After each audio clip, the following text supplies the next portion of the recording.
What a great and promising day today. I woke up to some exciting news.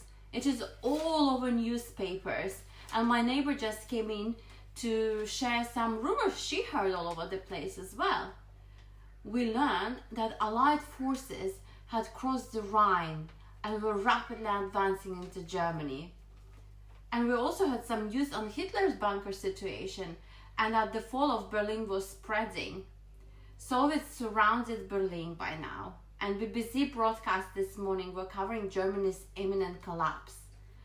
And there's overall a growing sense of anticipation everywhere that we should remain cautious, because we remember that the First World War dragged on and on, even though there were rumors that it might end soon. And I was called from work as well. Looks like there is a lot of work coming to do to translate for me in this upcoming days, but I don't really mind. I'm so excited of the prospect of war ending. I can work as much as needed for that cause. With the great sense of anticipation and excitement, but the dinner still needs to be cooked, so I'm going to start preparing for dinner now. And we are going to have cottage pie on menu today from the Fannie Farmer's cookbook, 1942 edition. I really like Fannie Farmer's recipes because they are written in a very simple, step-by-step way and easy instructions to follow. Also, Fannie Farmer was one of the first pioneers of advocating for the balanced diet. She was writing about that menu should be designed in a way that it's great to build our health. I frequently get my ideas from this book, but it was a little bit on hold during the war and rationing, because a lot of recipes, although so amazingly interesting and delicious and healthy, the products involved are very hard to get in Britain these days. But anticipating the end of the war, hopefully the rationing will ease as well after that, and I can use this book more. Why is Fannie Farmer one of my favorite cooking book authors and cook and professional and an artist? Because she was the first one who was advocating for looking at food as building blocks for health.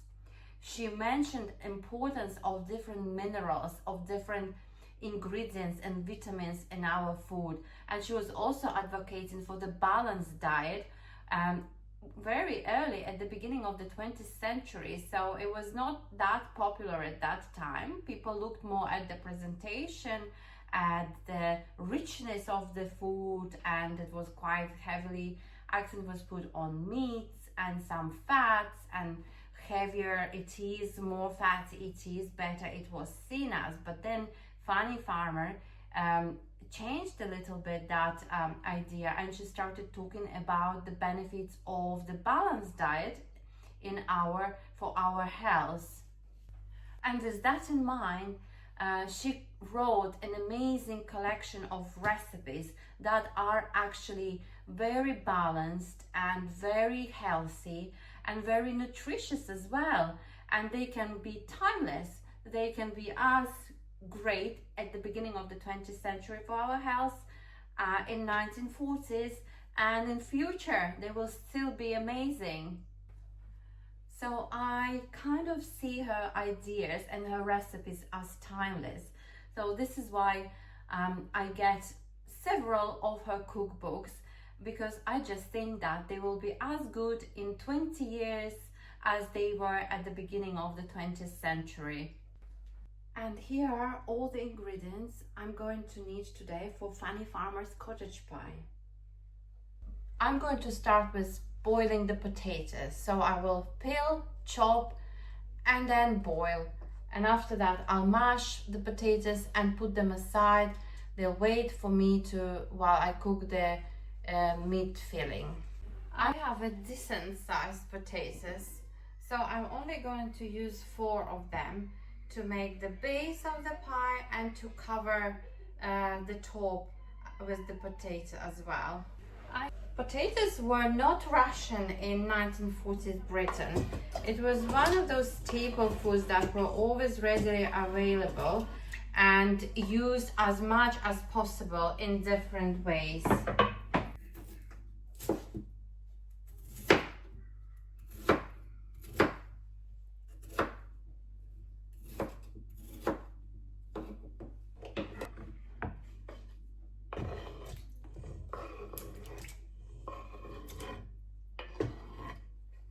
And I'm going to boil my potatoes until soft and ready, with a pinch of salt.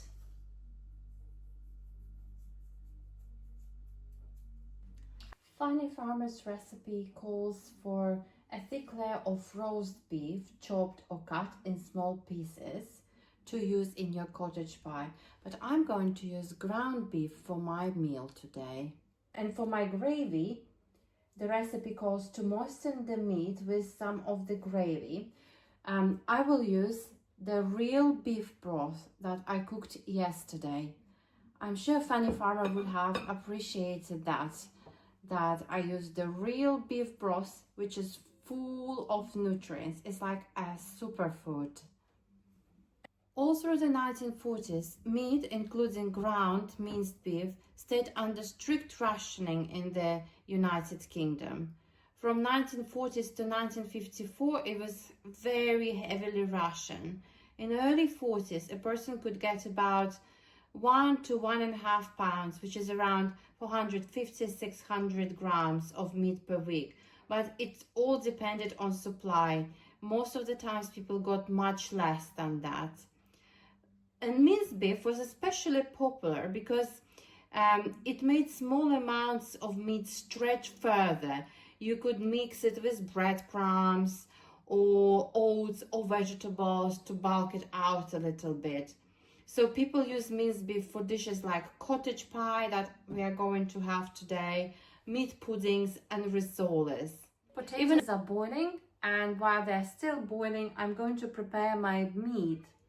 So I will chop onion, add some salt, pepper, leave it to marinate a little bit to soak this taste of onions, which it will make it taste really nice, especially that onions were a really rare occurrence in 1940s Britain, and it was a real delicacy back in those days. So people really queued up for hours sometimes to get just one onion, and sometimes they would queue up and they just to find out that all the onions have gone. So it was quite a thing to get hold of an onion in those days. So once you get your precious onion, you would normally stretch it, and you will use just a little bit of it just to add a tiny swift of an onion taste to your meals. You wouldn't just chop the whole onion for one meal. Chop one onion. Although Fannie Farmer's recipe calls for an onion juice, but we don't have onion juice. We will use fresh onion instead.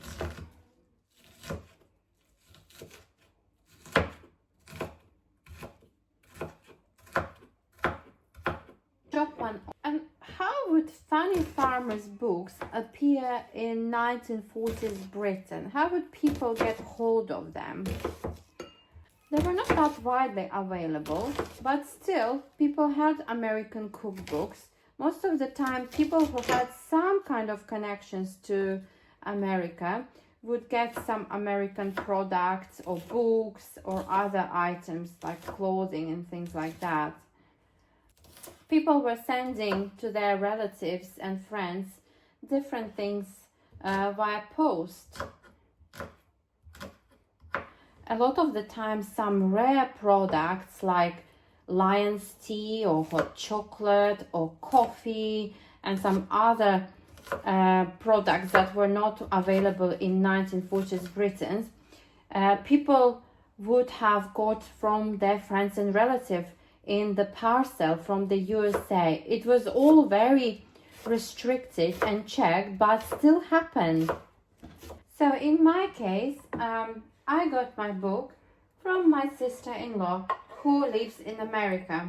She sent it to me in one of the parcels that she sends sometimes with rare products like cocoa powder, tea and coffee. So mix onions with meat and add some seasoning. I have salt and pepper already mixed together. It's really up to your taste and preference how much you will add salt or pepper. And mix it all up and leave it to stand to marinate a little bit.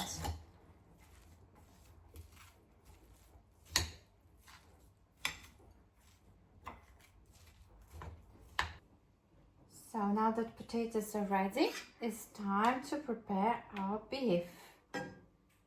So I'll melt a little bit of butter. Fry until brown.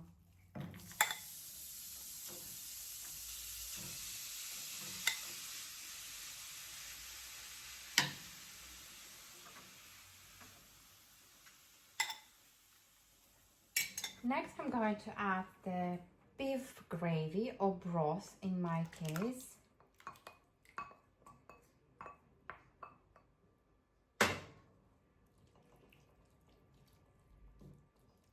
And cook a little bit more until the liquid reduces.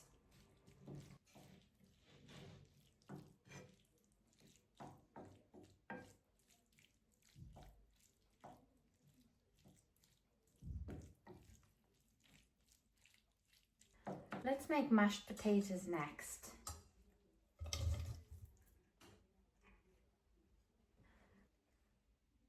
A bit of milk and salt and pepper to taste. And mash.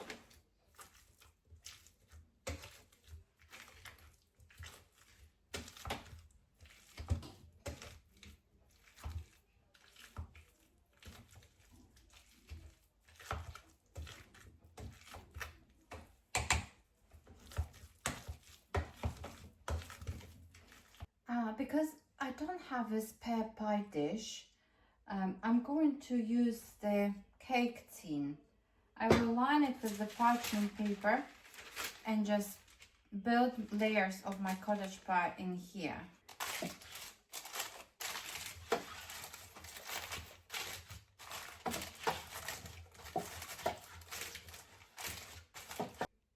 Something like that. Try to flatten the size of your parchment paper here to make sure that as flat as possible so they don't cut into the edges of your pie. Now cover the bottom of your baking dish with the thin layer of mashed potato.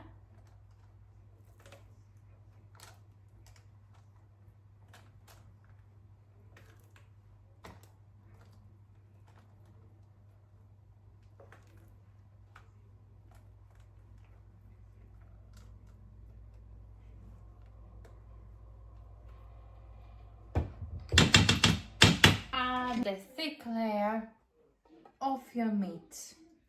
I'm going to add all of this meat.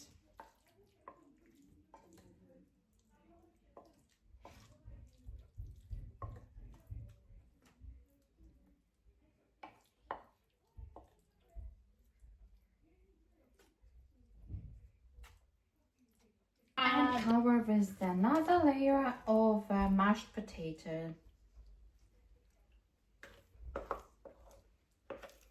So now the rest of it will go on top.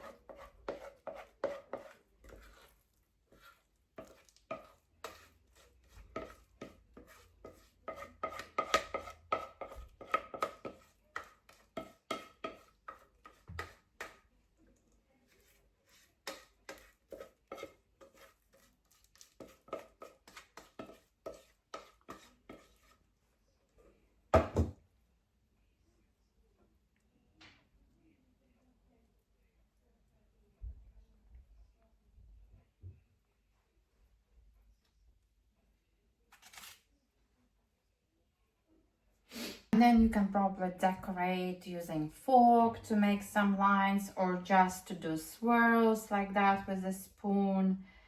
Anything, up to your imagination. How would you like to have it? And then I'm just going to go around it with my fork to make it look more interesting.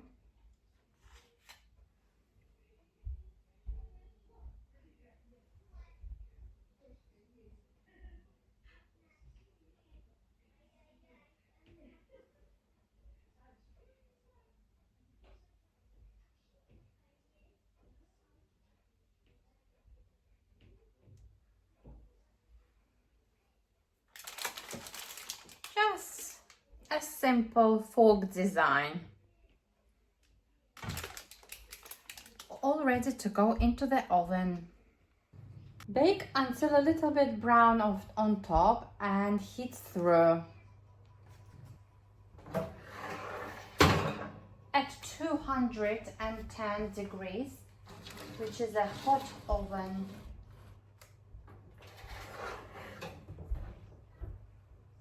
I just invited my neighbor for dinner. She said she's going to bring a pudding. So we are all so excited now. We really feel the buzz of something big coming soon. Everyone is talking that the victory in Europe is coming very soon. But we don't want to put our hopes too high at the same time when it's not much certainty yet. But at the same time, the sense of excitement is so great. Really looking forward to have a chat with my friend to listen to the news. Let's put a tablecloth on the table now and get ready for dinner. Spider. Look, a spider. Is there a spider in the corner? Yeah. Spider. Spider in the corner. Oh no. I'm sure it's harmless. It will just walk away. Pie is ready and I'm ready to meet my guest too.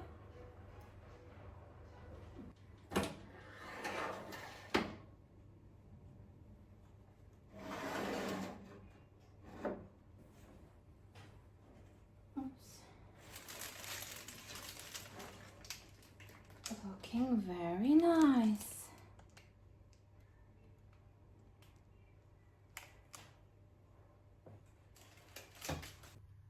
The pie looks very nice. I'm going to serve it with buttered boiled carrots.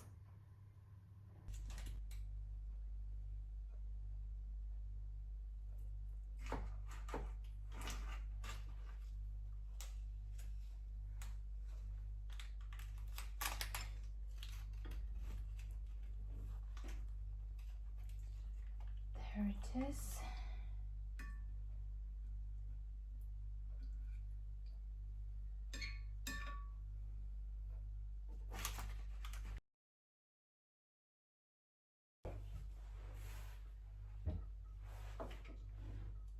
Let's try.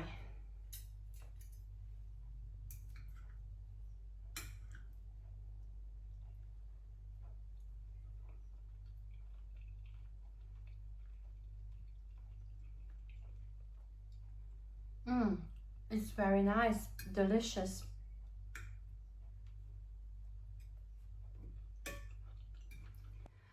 And carrots this time is a very great addition to this dish.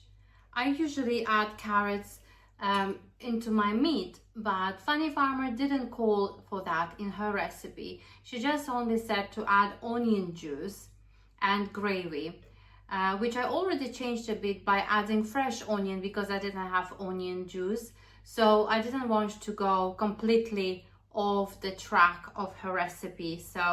And therefore for historical accuracy, I didn't add carrots and peas into my meat, but it still came out really nicely with carrots and thyme on side. Tastes amazing. You can really cook this recipe in different ways. You can add carrots into your meat, or you can cook them as a side dish. You can also add green peas. That's what I normally do when I cook cottage pie for my family. I chop carrots, onions, and add green peas towards the end. You can also add some cheese into your mash and then sprinkle some cheese on top as well. You can bake it in the pie dish or you can bake it in a cake tin. It's really up to you. There's so many different flexible ways to bake this, to make this amazing dish. And my neighbor is here with her little ones, and after our dinner we're going to make a lovely cup of tea with a nice pudding that she brought and sit in the living room next to the radio and listen to all the exciting news that are coming through these days. Really, we have our hopes really high that the war in Europe will end soon. But we don't want to get excited too soon, because the history has taught us sometimes it's not as predictable as we think it is. So let's wait, let's be patient and wait. Fannie Farmer's cottage pie came out really nicely today. Everybody liked it. I highly recommend to try it with buttered carrots and thyme as a side dish.